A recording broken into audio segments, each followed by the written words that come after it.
আবারও যান দুর্ঘটনায় গুরুতর আহত এক যুবক বর্তমানে মৃত্যুর সাথে পাঞ্জা লড়ছে হাসপাতালে। বিবরণে জানা যায়, মঙ্গলবার সকালে কল্যাণপুরস্থিত নিজ বাড়ি থেকে বাইক নিয়ে আগরতলা আসার পথে চম্পকনগর এলাকায় বাইক দুর্ঘটনায় গুরুতর আহত হন বিপ্লব দেবনাথ নামে এক যুবক।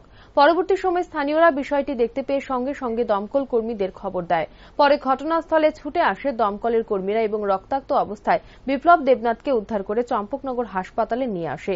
অবস্থা গুরুতর হওয়ায় সেখান থেকে উন্নত চিকিৎসার জন্য জেবিপি হাসপাতালে রেফার করা হয় তাকে। পরবর্তী সময় বিপ্লব দেবনাথের পরিবারের লোকজন ঘটনার খবর পেয়ে জিবি হাসপাতালে ছুটে আসে। বর্তমানে জিবিপি হাসপাতালে মৃত্যুর সঙ্গে পাঞ্জা লড়ছে বিপ্লব দেবনাথ। তবে কিভাবে এই ভয়াবহ দুর্ঘটনার শিকার হন বিপ্লব দেবনাথ সে বিষয়ে জানা যায়নি কিছুই।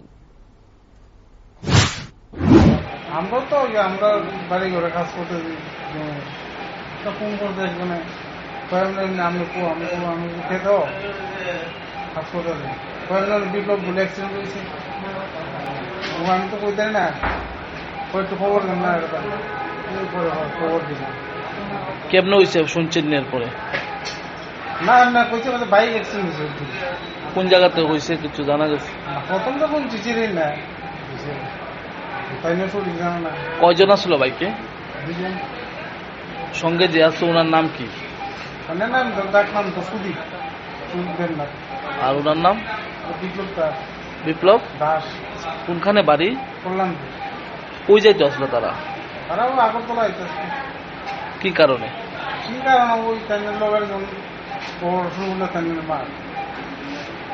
কোনখানে? জীবিতেই না? জীবিতে না, কোনো এরপরে অ্যাক্সিডেন্টে কিসের সাথে হয়েছে? এটাও কইতে না কি মারা গেছে কয়জন? শুনছি মারা গেছে সঙ্গে সুদীপ দেবনাথ। সুদীপ দেবনাথ। ও তো ওনার অবস্থা কিরকম? ডাক্তার কি কইছে? ডাক্তার ব্লাড লাগবে।